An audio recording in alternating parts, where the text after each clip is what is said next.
আসসালামু আলাইকুম রহমতুল্লাহি বারকাতু। আজকে 18 তারিখ জুন মাস 2026 সাল। আজকে বৃহস্পতিবার। আজকে সকালবেলা এখন বাজতেছে 10:31। আজকে প্রাণদিনাতে সকালবেলা প্রচণ্ড প্রকারের বৃষ্টি হয়েছে, যা শরীরের জন্য এবং মানুষের জন্য অত্যন্ত আরামদায়ক।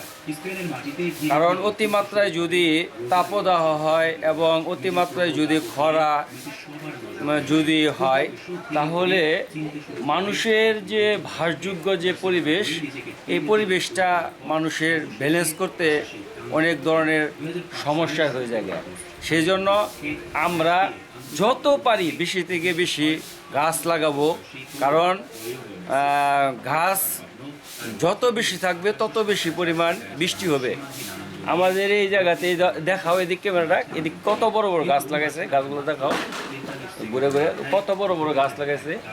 এই গাছ যেখানে বেশি আছে ওখানে অক্সিজেন লেভেলটা সঠিক থাকে। প্রচুর পরিমাণে এখানে গাছ আছে, পর্যাপ্ত পরিমাণ। এখানে বিশাল বড় বড় গাছ আছে, যেটা অত্যন্ত অক্সিজেনের লেভেলটাকে, রেশিও লেভেলটাকে সঠিক রাখে। এবং আমি আমার এই কৃত্রিম পাহাড় উপর ভর করে আমি আজকে কথা বলতেছি। আমার এই কৃত্রিম পাহাড় উপরে আমি দাঁড়িয়ে আছি। আমার এই বাম্পাটা হাঁটুর উপরে কাটা, এই বাম্পাটা হাঁটুর উপরে কাটা। আমি 2022 সালে ফেব্রুয়ারি মাসের 21 তারিখে নান্দিনাতে এখানে একটা দুর্ঘটনার শিকার হই। বাম্পা হাঁটুর উপরে আমার কাটা, সেই হিসেবে আমি ওই রক্ষাঘাতের শিকার হয়ে বাম্পা আমার কেটে ফেলতে হয়েছে। 46 দিন আমি পঙ্গু হাসপাতালে থাকার পর ওখান থেকে ট্রিটমেন্ট নিয়ে আসার পর তারপরে আমি দীর্ঘ অনেক দিন পরে যখন আমি বুঝতে পারলাম যে আমার এখন একটা আর্টিফিশিয়াল পা লাগানো দরকার, তখন আমি মোহাম্মদপুর বাবর রুট থেকে ড্রাক লিঙ্কের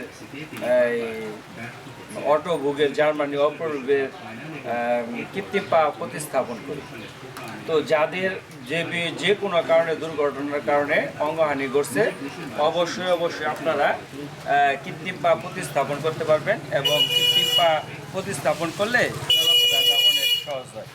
সেই হিসেবে আমি বৃষ্টির ভিতরে আমার ওই ঘর থেকে আমি এই পাশে হেঁটে আসলাম। তো সৃষ্টিকর্তার প্রতি আমরা সবসময় ধন্যবাদ জানাবো। আমাদের যে অবস্থায় আসুক না কেন, আমরা সবসময় সৃষ্টিকর্তার উপর ভরসা করব এবং আল্লাহ তাআলার উপর তাওয়াক্কুল করব। তাহলেই আমরা মনের ভিতরে মানসিক এক প্রশান্তি অনুভব করব।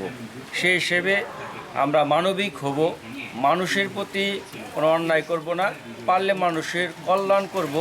আর কল্যাণ যদি নাও করতে পারি, কোনো মানুষের ক্ষতি সাধন করার চিন্তা চেতনা আমরা কখনোই করব না। অনেক মানুষ আছে মানুষের ক্ষতি সাধন করে তারা নিজেকে অনেক চালাক চতুর ভাবে। এটা আসলে একদম নেহায়েত ভুল।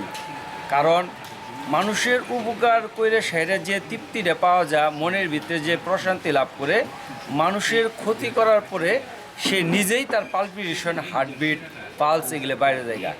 কারণ সে মানসিকভাবে কখনোই সে নিজের কাছে, সে মানুষের মন হইতেছে বড় মুফতি, সে নিজের কাছেই দোষী সাব্যস্ত হয়। তো স্লিপ অফ টাং, কাইন্ডলি আমার কথার ভিত্তিতে ভুল হইলে, আমি মোহাম্মদ রুকনুদ্দিন, নান্দিনা বাজার, জামালপুর সদর থানার অধিবাসী, জামালপুর জেলা, বাংলাদেশ আমার দেশ। তো অবশ্যই আমাকে ক্ষমা সুলভ দৃষ্টিতে দেখবেন অথবা আমরা শুধরাই দিবেন। আমরা বাংলাদেশে বাস করি, বাংলাদেশের প্রত্যেক নাগরিকের জন্যই আমরা যার অবস্থান থেকে আমরা কল্যাণের করার জন্য চেষ্টা করব। আর আমাদের এই দেশটাকে শান্তি শৃঙ্খলা সবাই যাতে বজায় রাখে, এর জন্য আমরা মহান সৃষ্টিকর্তার কাছে প্রতিটা মুহূর্তই প্রার্থনা করব। সৃষ্টিকর্তা যাতে করে সবাইকে সুন্দর সুশৃঙ্খলভাবে চলার মতন তৌফিক দান করে। সবই আল্লাহ তাআলার ইচ্ছার উপর নির্ভর করবে। তো অন্যান্য ধর্মাবলম্বী যারা আছেন তাদের প্রতি আমার আন্তরিক প্রীতি, শুভেচ্ছা, ভালোবাসা রইল। এবং যারা আমার ফেসবুকে বন্ধুরা আছেন দেশ প্রবাসে, তাদের প্রতিও আমার ভালোবাসা রইল। আসসালামু আলাইকুম রহমতুল্লাহি ওয়া বারাকাতুহু। সবচেয়ে বেশি বয়সে হ্যাট্রিক করার এক অনন্য রেকর্ড করেছেন। এই 3টি গোলের মাধ্যমে বিশ্বকাপে মেসির এর ফলে তিনি জার্মানির মিরোস্লাভ ক্লোজা